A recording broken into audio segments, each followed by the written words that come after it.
Should we ask the question, is it time to panic? I love this question. I love asking it. How often do you find yourself really panicking about sports? Like I'm panicked that the 49ers are going to take a massive regression. They just been good for a long time, and Sure. it might be running out. I mean, to be fair, a lot of people said that coming into this year, and Sure. they led the Super Bowl with 2 minutes to go in overtime. Also had historic health from a They did. very important position standpoint. Dude, you got Brocktober, bro. They're not going anywhere. Okay, You're going to all be right. just fine. Great. Nothing to fear here. I do panic quite often as a sports fan. I'm very emotional and reactionary from game to game, week to week, day to day. I think we all are to a certain extent, and then sometimes you have the ability to rise above and have a little perspective. Did anybody pay attention to what happened in Seattle yesterday? Well, I saw Julio does not talk to the media Well, he did not yesterday. because they lost. Did you see what happened to Julio? No. You guys didn't see this. Lovely. I love it. I did not. Makes the segment better. So, the Mariners are 6-10. Not great, Bob. They just lost 2 out of 3 to the Cubs. Yeah, Cubbies had a home series. I mean, they do kind of everywhere they go. I can't stand the damn Cubs. Yeah, there's like 7 teams that when they come all to these Seattle, people who it's like, a home series. let's support a losing Dodgers, franchise who's known for Blue losing. Jays. Like, get out of here. Yeah. Julio this season has a 186 batting average. I'm off to a great start on my take on the Mariners this year. See? He has no home runs in 16 games. He has 1 extra base hit in 59 at-bats. Wow. He has struck out 21 times to only 3 walks. Okay, so that is the start of Julio's season. Not great, but he got off to a slow start last year. I think most people have the perspective of, we'll see how this goes, right? They gave him a mental breather day yesterday. That was what they labeled it. Like, he's pressing. He can't get a hit below 200. Let's give him the day off. He needs a day off as a breather. They're playing the Cubs. They're losing 3-2 in the 9th inning. They get a runner on first. They think, not a DH, but how about a pinch run? We don't want him to have you in at bat. Let's give you a pinch run here. You're quick. You're fast. Okay. Put him on first base. Let's see if somebody hits one in the gap. Maybe we can tie the game here. He comes in as a pinch runner after having a mental day off because he's hitting 186 with 1 extra base hit, and he got picked off and they lost the game. He then refused to talk to the media after the game, and people in Seattle not very happy with their superstar player right now. Well, I mean, it's not a great start for him, to your point. He didn't get off to a great start last year either. Had 32 home runs and 103 RBIs last year. You know, this is the thing that does – you can name a lot of great athletes in any sport, baseball, football, basketball. And I could not like them very much, but I'll always be like, the part of being a superstar face of a franchise, this is where it really matters. You're slumping a little bit. Your team's not off to a great start. You're the face. I don't have a Haniger O's cereal box in my closet. I don't have, I don't have a Jesse Winkler cereal box in my closet. It's Julio. I think you should have some Winkeros in there, man. Well, that's a different thing. But Julio is the face. You have to be the face of a franchise, even in the tough moments. It's part of what molds you. Go Bane with it. It's unfortunate, and I don't know where Mariner fan is. Again, it's really early in the year. I think panicking by any of this stuff is dumb.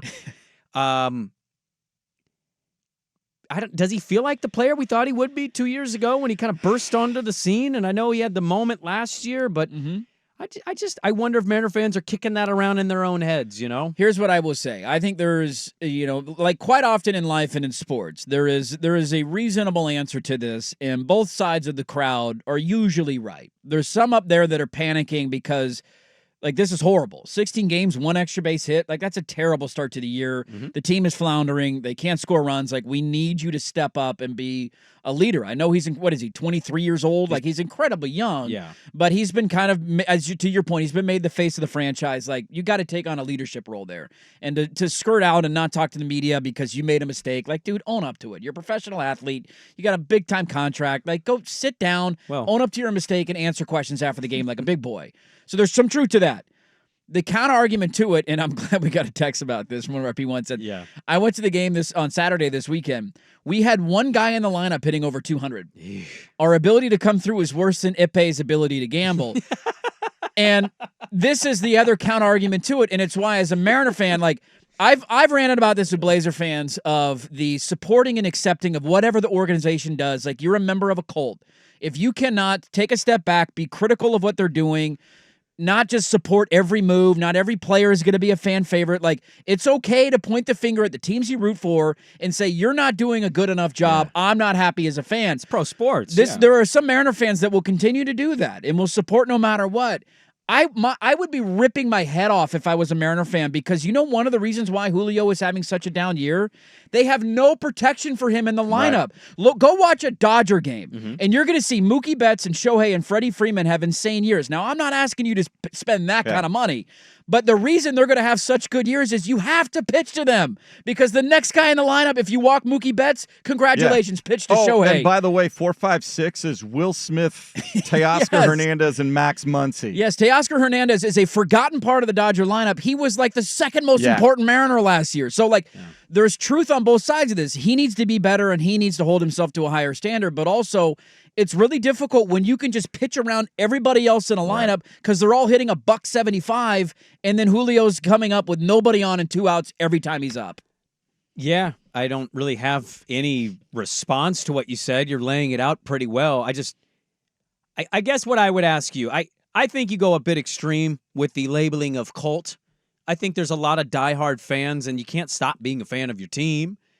I'm with you in agreement of we should be questioning and wondering aloud if everything what's done is good or bad or meh.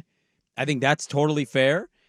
What is Mariner fans supposed to do? Their GM said we have to win at a 54% winning percentage to be good. They don't spend money. I think that if DePoto had the resources to do it, you don't think he would sign any of these players that come out on free agency? I don't know where it's coming from. So the owner's not suffering financially. It's the owner being cheap. The root deal's not go. That TV network is floundering. Ticket sales up until a couple of years ago were pretty atrocious. It's an organization that kind of gets what they deserve. Yeah. How they project themselves as a franchise and what their record has been, does that not line up to you? It squares it to me. Unfortunately, everything you laid out, it still doesn't excuse the fact that, I think every good player that's young and comes up and has moments, we all think that's the next franchise guy. And that's kind of my point is most of these people are not franchise guys. And maybe you're Julio constantly will be. Getting compared to Ken Griffey Jr. if they label you that. Edgar. He's got a cool-ass number. 44 is a cool-ass number. He plays center field. I went to one game. He threw a ball in every inning to a fan.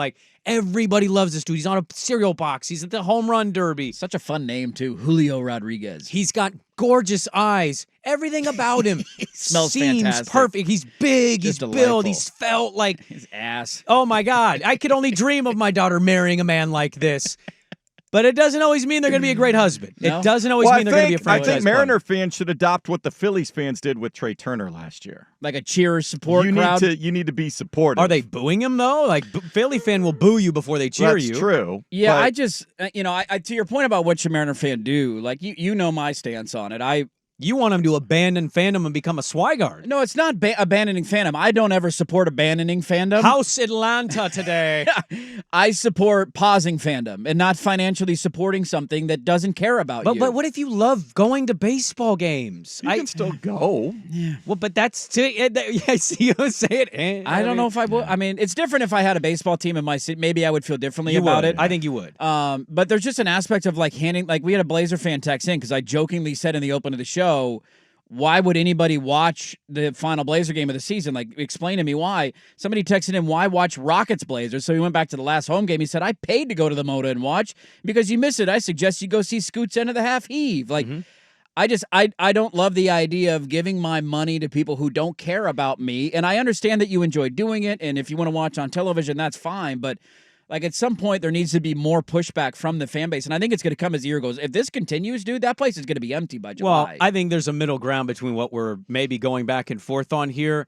There's a lot of people that just love to watch basketball. There's a lot of people that just love to watch baseball and be at a ball game on a Sunday afternoon, eating a dog, drinking a beer, watching their team play the Cubbies. But also, I think you can balance that. You want to go to the games? Go to the games. That's awesome. Don't also tell me everything they've done is a great move or every new player that's coming up is going to be a new piece of the franchise that's going to help them win and turn. That's just not the case. Let's just hold the Blazer roster. This year's roster, okay? let's re-examine this in 3 years if we're still doing a radio show and existing. Let's go back and look at that roster. Go, who's still on the team? Are we still talking about Delano Banton in 3 years? Are we still talking about DeAndre Ayton? Yep. You're certainly not talking about Jeremy Grant. You're not talking about Malcolm Brogdon. You're not talking about Anthony Simons. You might not even be talking about Shaden. He's with Clutch now.